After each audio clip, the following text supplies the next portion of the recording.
Hey everyone, and welcome back to another Sky Factory episode. As you can see today, something is quite different than it usually is. It looks like things are going a bit faster than usually, and that is correct. Today I'm trying a new thing where I just have the video pre-recorded and then I do a voiceover on it. So yeah, I hope you guys like this video. This way I can kind of explain it a bit better, as well as covering it. Like, yeah, it's just better. Just trust me on this one. It's gonna be better. Okay. So yeah, first off, starting off with by expanding my base a bit, trying to make it a little bit more safe, making it an outer perimeter, and also getting in some lightning, as you will see here. Trying to cook up some stone, or not stone, some wood right there. Yeah, into charcoal to make torches. That's right.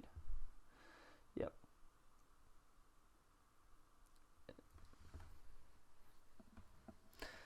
Yeah, just to get a bit of lighting. As you can see, I'm using a Direwolf 20s 9x9 design, which guarantees perfect lighting. Yeah. So then I made a infinite water source to make in order to get cottonwood sapling, and in order to get cottonwood sapling you need bone meal. So I just also made a bone sapling. That was also an achievement in and of itself, as you can see down the screen there. The really useful things about bone sapling is that they give you bone meal, and they can be used to craft bone blocks, which in turn give you even more bone meal. So as you will see here in a moment probably, yeah, I'm just bone mealing the tree to make it grow even faster.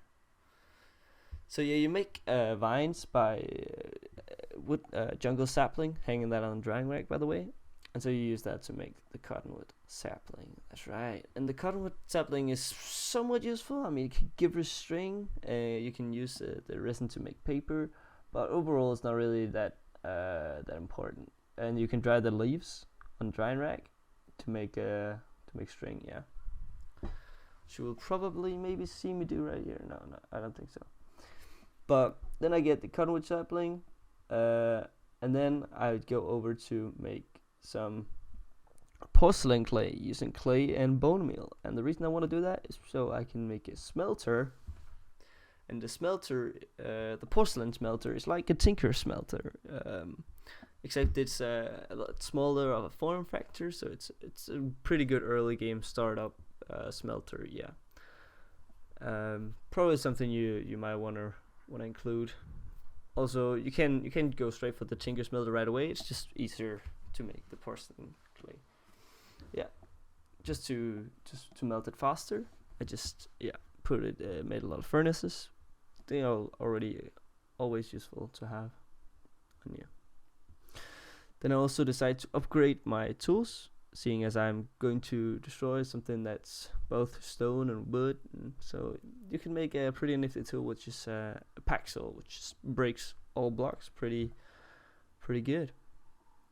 As you can see in my hotbar, I also changed out my crook to a stone crook using stone sticks, which you can use by placing 2 sticks stone above it one another, just like making normal sticks.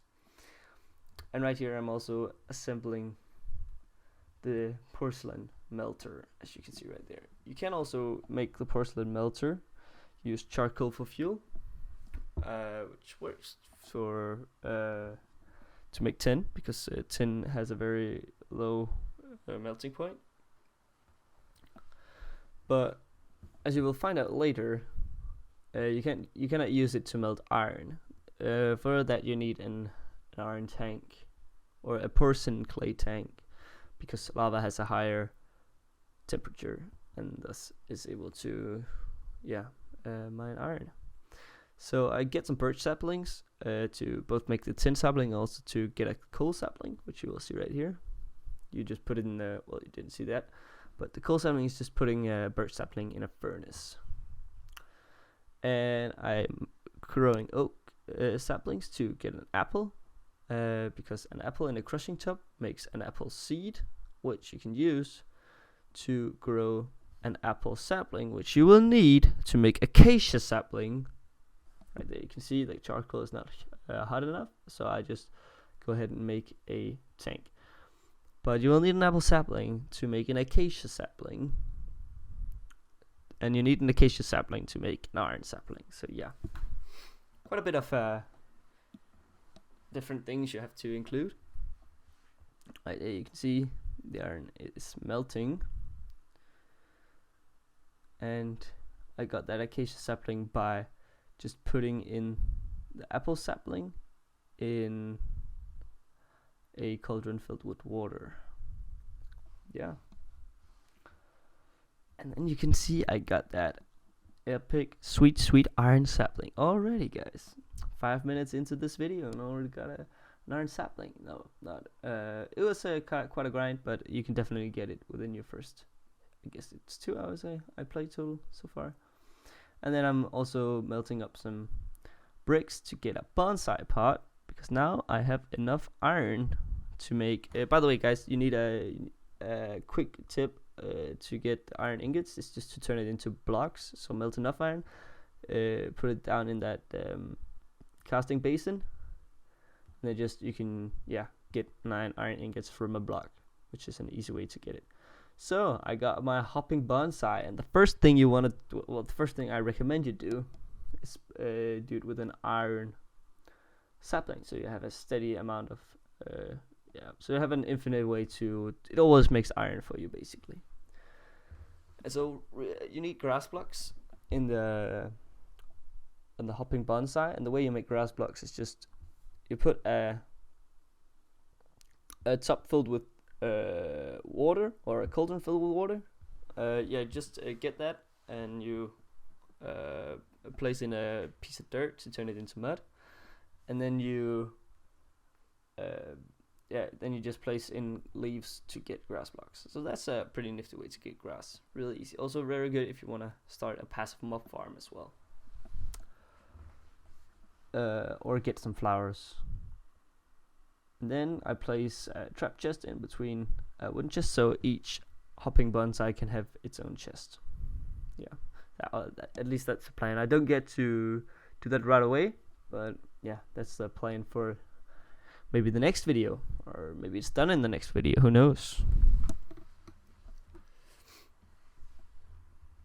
Right, so yeah, right there you just saw me filling up the tank with lava. Now lava is pretty easy to come by because I don't have to destroy a clay bucket every time.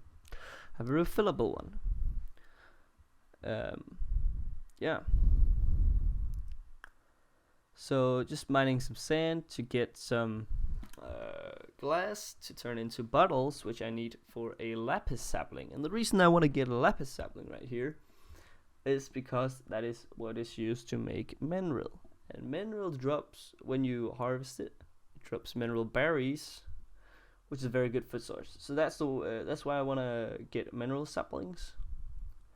And I mean, lapis saplings you also need later on. I believe you need to make it to get gold or to get diamonds.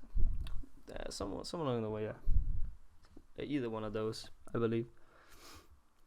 But yeah, as you can see, just turning that one into a mineral sapling so that I can get some mineral berries. They're a really good food source. I recommend you get them early on, as then you don't have to cook all those acorns, which can be used to make amber or bone block or something that is otherwise pretty useful.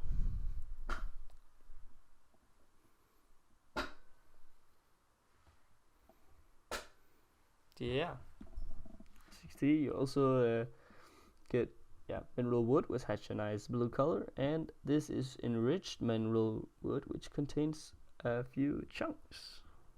Yeah, so that is very neat. And yeah, that's it for today's episode. I hope you guys enjoyed it. I definitely enjoyed making it. And yeah, I'll talk to you guys in the next video, whenever that will be. Maybe I know, maybe I don't. Yeah, see you guys.